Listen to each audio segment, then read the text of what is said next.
All right, I'm going to be honest. I know nothing about Moody except for the fact that he's actually made massive changes in India, brought progress to India. So I'm checking out how India changed in the last 10 years. Made a controversial speech at a startup event. What are India's startups doing today? We are focused on food delivery apps, turning unemployed youth into cheap labor. दुकानदारी का ही काम करना है हमें या भारत की पहचान बनाना? Or are we going to be happy being delivery boys and girls? Now, the idea behind this speech was to give a reality check to Indian startups on how we are lagging behind in innovation. Most of our startups are solving basic problems like food delivery. But the bluntness with which Piyush Goyal made this speech turned it into a national debate. Union Minister Piyush Goyal's comments become a big debate. 80% of the startups in India are nothing but a racket. If it has to make a meaningful contribution, it has to be innovative. Where are our innovations? The reality check from Piyush Goyal. Now, it's true that India is far behind China in terms of innovation. Take any important sector, EV, AI, semiconductor or robotics. Chinese products are years ahead of India. But in my opinion, this is not a fair comparison. I mean, India and China have had very different journeys. Starting from the 1990s, the Chinese authoritarian government took some strong top-down decisions, which put it on a very different growth trajectory from India. And unlike China's top-down approach, India is a bottom-up society, driven by individuals, small entrepreneurs, and grassroots innovations. As a result of this, our growth is much slower than China. India spent a lot of time solving the basic needs of people. But now that is done. India is now aiming to become a developed nation in the next 25 years. And we are already on track to do that. We have made great progress in the last... The roads need to finish. It's funny, every time I go to India, I see like just a bit more of the roads finished, and then we're still off-roading for the majority of the drive. But it's like those roads, as soon as they're complete, India will like...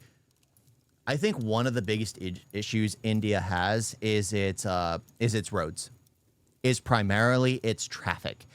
If foreigners could travel to India, rent a vehicle, and feel comfortable driving freely, India would be a very, very, very prosperous nation. Because right now, I don't even feel comfortable driving, and I don't feel comfortable getting a cab. I'm going to be honest. I've been in a cab. What has it been twice when there have been accidents in a cab that I've been in India? It's just like, come on. Bumping cars. The only accidents I've ever really been in have been in India. Yeah, but it's like, as long as the roads change, everything else should follow. You have to make one massive jump before anything else. And I kind of love the idea of adding systems in certain towns first, then others. 10 years. I mean, India of 2014 looked very different from India today. And that is what I want to focus on this video. I want to talk about 7 transformative changes. Nothing wrong with taking 25 years to become a developed country. Nothing wrong with that. As long as it becomes better for the people in the end. Yeah, the roads definitely need to be completed. I believe the issue was trying to tackle everything at once. It should have been one thing first. Roads is one of the most important. So the reason why the U.S. has such great roads is from the very beginning, they were designed with the ability for planes to land for an emergency landing and for military transport to get to and from the east and west coast. So that way military forces can defend our borders at all times. It was designed with that in the forefront. For military planes to be able to land on turn freeways into runways. Everything was designed with that. That's kind of like the first thing that you go into it with. But in India in last 10 years and how it's going to help our country in the long term.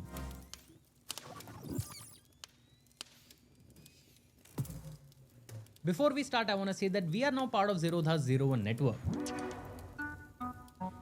I'm getting an ad.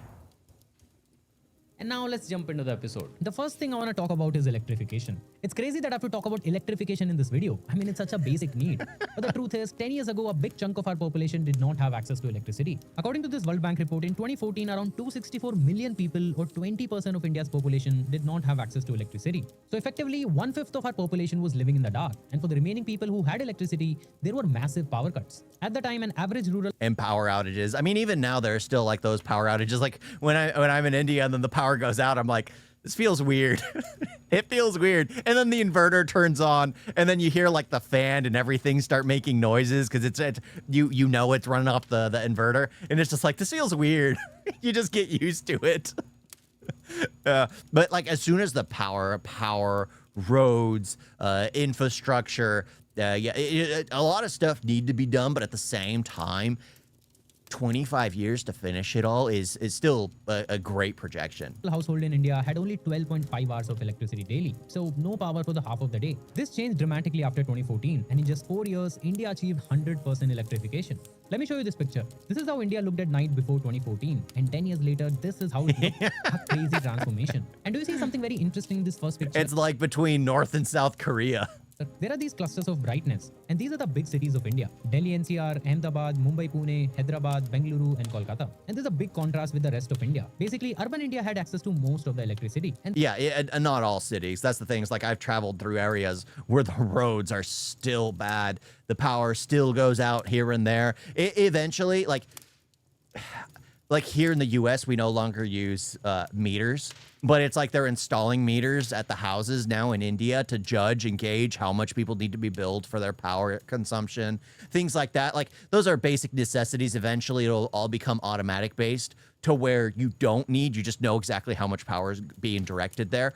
Yeah, but it's still great small steps, all small steps, and power theft. People who steal power, that needs to be solved. this has changed to this now, and you can see how electricity is now distributed to the rest of the Indian heartland as well. So how did this happen? Well, in 2015, as soon as the new government came, they launched something called Deen Dayal Upadhyay Gram Jyoti Yojana, and the idea was to bring power to every village. This was achieved by 2018. India declared that 100% of its villages were now electrified, and that meant basic infrastructure had reached every village, but not necessarily every home. And then came the Saubhagya scheme, and now the idea was to electrify every home. Under this scheme, over 28 million new homes were electrified in just 3 years. And along with this, the power supply became consistent too. From an average power supply of 17.4 hours in 2014, it increased to 22.6 hours by 2020. So it's not a full 24%. It's not a full 24.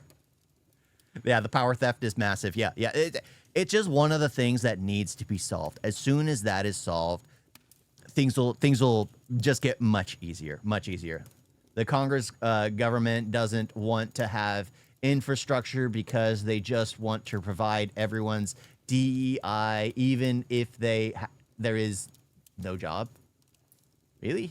Crap, that sucks. More electricity allowed smaller businesses and farmers to flourish. It helped factories to run for more number of hours. And this increased the overall productivity. But most importantly, it bridged the gap that earlier existed between urban and rural India. And in a way, this was the first step in India becoming a modern economy. The next transformation I want to discuss is something that was unthinkable 10 years ago. See, now when an American gets scammed by an Indian, it's not the rural citizen who travels to the big city and gets incorporated into a scam ring. No, it's the rural citizen who uses his phone to start a scam ring. I'm trying to be funny. My wife's just shaking her head. And that was India becoming a data powerhouse. Today, India has the cheapest mobile data in the world. Yes. And the amount of data consumed by an average... I think it would actually be cheaper for me to get an international card, through my wife's name, of course, than it is for me to spend my monthly bill. It's just insane. It's just insane. Indian is way more than someone from the developed country. And that's not all. Even in terms of internet speed, India is among the leading countries in the world. But what if I tell you that in 2014, only around 250 million people in India, or like 1 in every 5, had access to the internet? Also, the internet that we had was among the slowest in the world. Take a look at this. In 2014, average mobile data speed in India was around 1.3 Mbps. Against this, China had 3.4 Mbps, US had 6.5, and Singapore had 30 Mbps. There's no way the US has that much. There's no way. I would say it's closer to 2. two point something. If I'm honest, it's closer to 2 point As a something. result of slow speed, internet consumption in India was among the lowest in the world too, just 18 MB per user per month. Against this, China was at 126 MB and the US at 1.8 GB per user per month. This Yeah, has that's changed about right. dramatically in the last 10 years. Today we have the highest data consumption and also one of the fastest internet in the world. And along with this, data prices in India today are the lowest in the world. In 2014, 1 GB of mobile data was around 250 to 300 rupees, which today is around 10 to 15 rupees. This is a remarkable transformation in just one decade, something no other country has seen. And as a result of this, today India has 971 million internet users, up from 250 million in 2014. Think about this. In this digital global economy, almost a billion Indians have access to high-speed internet. I mean, that's very powerful for a country. These billion internet users will work as a strong consumer base for our local businesses. Also, more people connected to the internet means that the government's welfare program can reach them smoothly. I actually want to remind you of what our former Prime Minister Rajiv Gandhi had once said. Of every 1 rupee the government spends towards welfare and poverty alleviation, only 15 paise reach the intended beneficiary. And now that the government can reach directly to the people with the help of internet, this leakage of money can be stopped. And this takes me to the next point that we are going to discuss, and that is digital payments. One of the most visible changes that has happened in India in the last 10 years is people using digital payments, and that is thanks to UPI. From the smallest tea sellers to street performers and even beggars on the street, everyone has a QR code and a bank account that's connected to it. In 2024, Beggars wear a UPI code.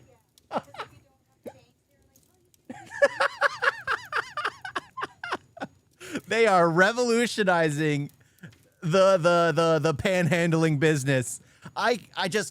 That's amazing. That needs to reach the US. Seeing a panhandler on the side of the road, instead of holding a cardboard sign that says, please give me a veteran for cash or something, it would just be their UPI number. It would just be a QR code to get scanned. That would be, honestly, I might actually give to a homeless person if they did something like that here in the US.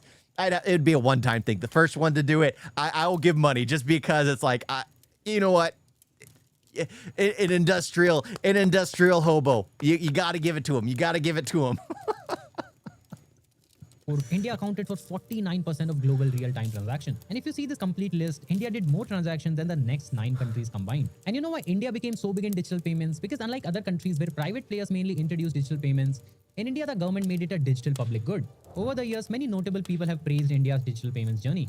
And now our government is helping other countries too to replicate the same success in their countries. But the question is, Yeah, because if a foreigner can travel to India and use their money immediately to pay for Indian goods, India is receiving a ton more income. More money is just getting pumped into the economy.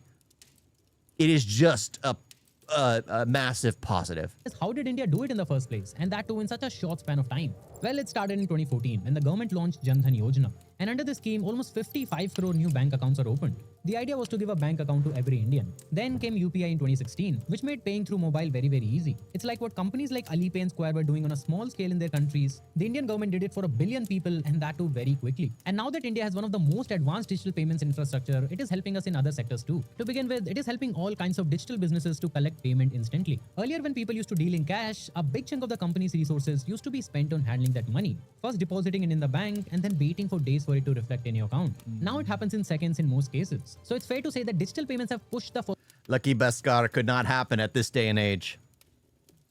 Could not. Yeah.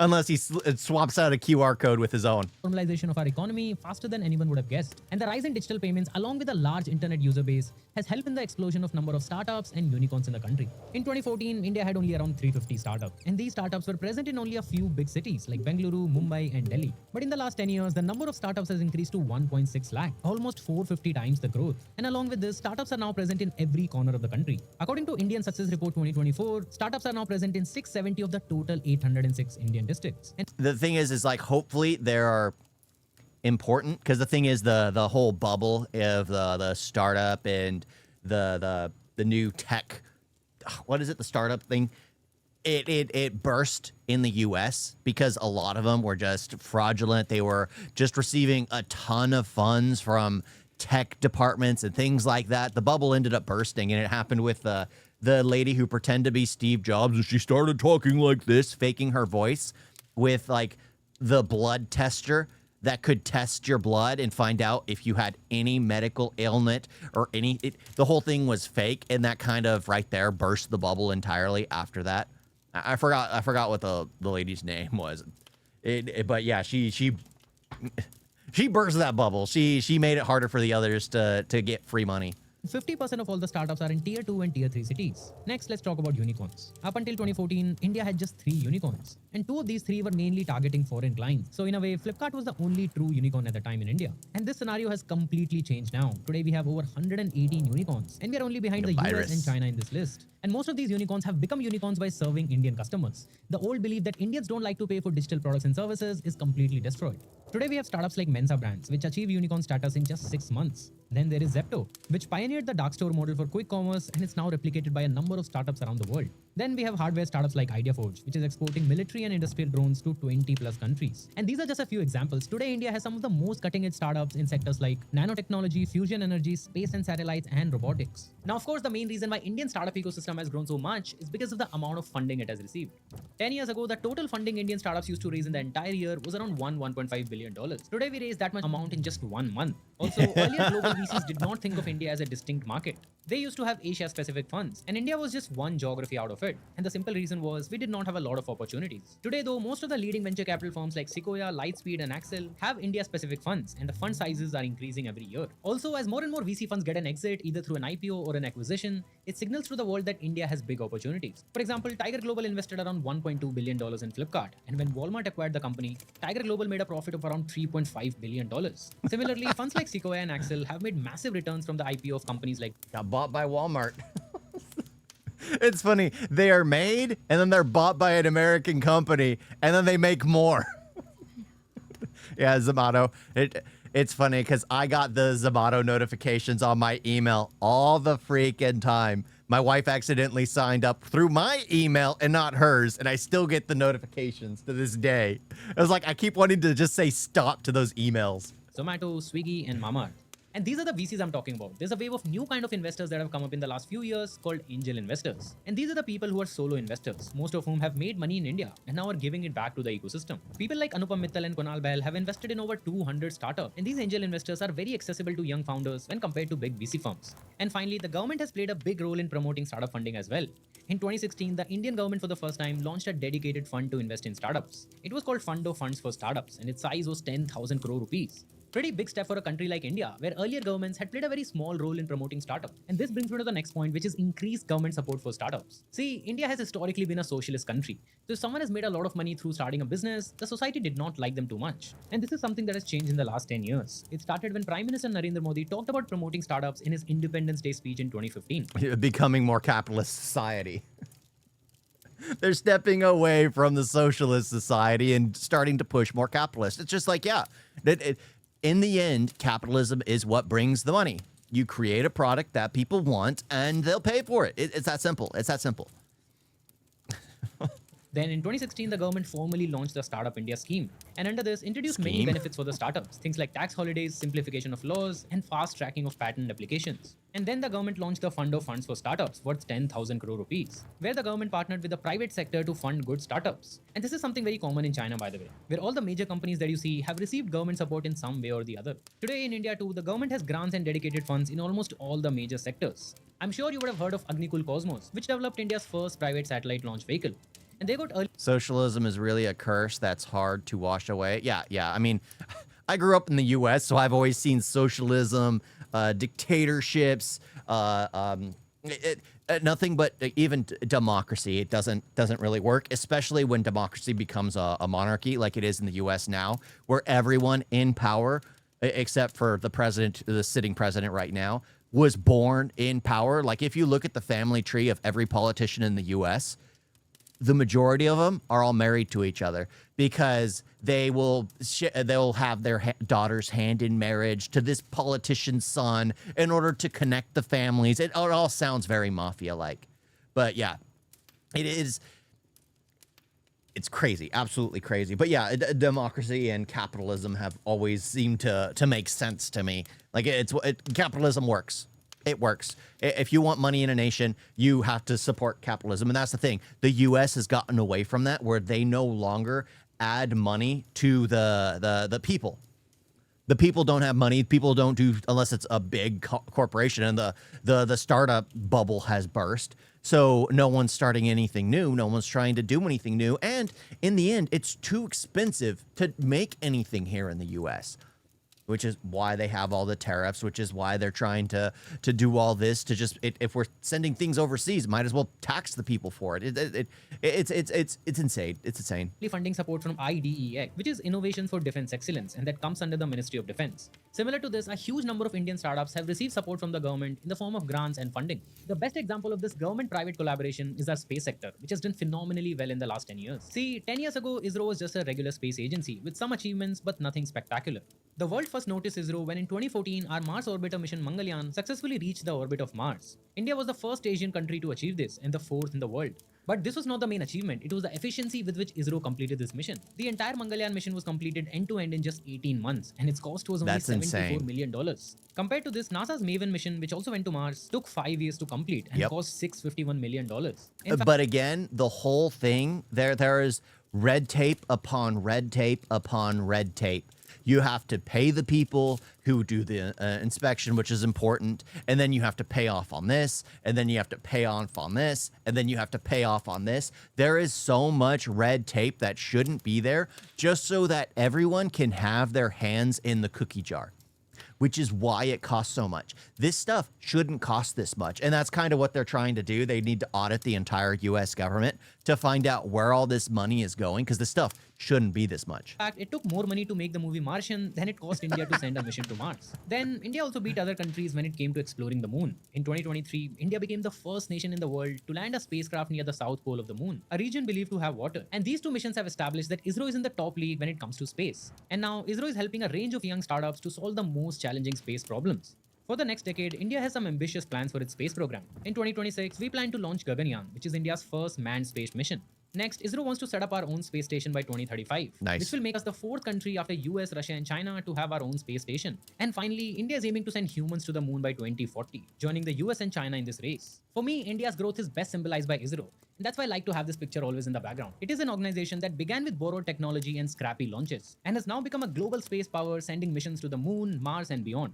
So these were some of the major wins India has had in the last 10 years, something most of us wouldn't have guessed would happen. Now, of course, we still have a long way to go. As Mr. Piyush Goyal had said, we have to compete on the world scale, whether it's in making semiconductor chips or making our own foundational AI models. But we should remember how far we have come from the time we started. The biggest thing, in my opinion, that has happened in the last 10 years is that 1 billion Indians have now become a part of this growth journey. As we discussed earlier, most people did not have access to internet, electricity or bank accounts. The thing is like with that global accessibility, it has become a double-edged sword. Like we were discussing previously, now that the world can see the rest of the world, guess what? They want to emulate the rest of the world. And what they want to emulate isn't always the positives of other nations. It's just what they see as popular, like the Western women, for instance. For some reason, girls want to emulate that when it's a toxic type of mindset. And in a way, they did not have any voice, but they have a voice now. And in the next 10 years, a big chunk of economic output will come from these people. In the end, I want to hear from you. What are some of the biggest positive changes that you have seen in India in the last 10 years? Let me know in the comments. As always, I wouldn't know. I've just been following along in the last 5 years. For me, I've just been noticing the roads going up, and I want them finished. I want them done. Yeah, but it is nice. It's great to see progress. It's great to push for again, I'm an American, so I see capitalism as like the only true outcome. Sure, the problem with companies is they need to be held accountable by the government and make sure that they're hiring only those qualified for jobs, making sure they're only hiring U.S. citizens or those who are allowed to be here by the U.S. government. The problem is like a lot of companies try to cut corners, try to do all this stuff, and it's just no. Absolutely not. You guys got a video? All right.